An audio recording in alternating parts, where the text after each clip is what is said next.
ajili ya nini? Si tumeambia Mungu atupe neema na rehema tuweze kumtumikia, si ni kweli? Je, atakapokuuliza mtoto wako, huu utumishi ni kwa ajili ya nini? Sababu gani mnasherehekea Pasaka? Sababu gani siku ya leo tuko mahala hapa kwa ajili ya kazi ya Bwana? Je, huyo mtoto utamjibuje? Watakapokuuliza watoto wenu, waelezeni tambiko ya Pasaka kwa heshima yake Mwenyezi Mungu, kwa sababu alizipita nyumba za wana Israeli kuwaua wa Misri, na sisi akatuokoa.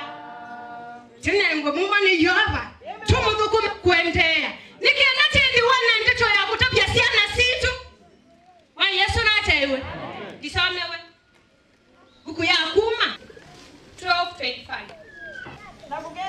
na itakuwa sasa kwa wakati huu tuliopo. Bwana Yesu apewe sifa. Bwana ametupa nchi takatifu. Bwana mtuweka sisi kama wana wa Israeli. Soma kulingana na vile Bwana alivyoahidi kwetu. Tuendelee na kukumbuka Pasaka ya Bwana. Wakati watoto wetu watakapotuuliza, je, mbona mnatumikia sikukuu ya Pasaka? Ndipo utakapomjibu mtoto wako, hii ni tambiko ya Pasaka ya Bwana. Bwana aliyezipita nyumba za wana wa Israeli, akawaua wa Misri, na akaokoa nyumba zetu, akaokoa wana wa Israeli. Bwana Yesu apewe sifa. Je, nasi wa Kristo siku ya leo, mbona tumeweka mioyoni mwetu kukumbuka Pasaka? Bwana Yesu apewe sifa. Tumeona ushuhuda kwa wengi Bwana alivyowaokoa. Bwana Yesu apewe sifa. Je, wewe una sababu ya kukumbuka Pasaka ya Bwana? Bwana amekufanyiaje?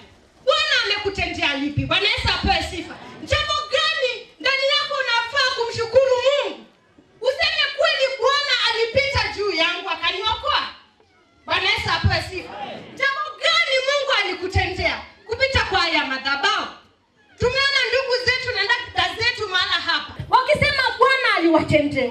Bwana aliwapa kazi. Bwana amewapa boma zilizo na amani. Bwana amewapa amani hata kazini. Kwa hivyo wana sababu ya kukumbuka Pasaka. Bwana Yesu apewe sifa. Nawe umefanyiwa nini?